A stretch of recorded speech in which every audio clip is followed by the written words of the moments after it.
Ito ang naging experience ni Michael Sager nang minsan siyang magsilbing usher sa simbahan. A. Pinagtitinginan siya ng mga nagsimba dahil bukas pala ang zipper ng pantalon niya. Oh my God. Or B. Naibulsa niya ang mga nakulektang pera sa offertory. Ito na nga.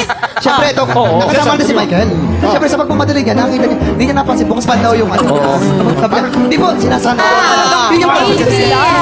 Yes, ate, yes, ate. Makinig ka sa akin. Sa ugali ni Michael na po sa iyo. Oo, binulsa yung mga Maria. Yes. Nampulsa yun, Daisy. Kasi totoo yan, guwapo lang yan, pero malikot din ang Zipper o naibulsa yung mga donations? For some reason, I'm being pulled to this side. Feeling ko yung zipper kasi Makulit talaga si Yes. Michael eh. And feeling sa bahay din, minsan, he doesn't put his zipper. Zipper! Kabog or sabog in 5, 4, 3, 2, 1.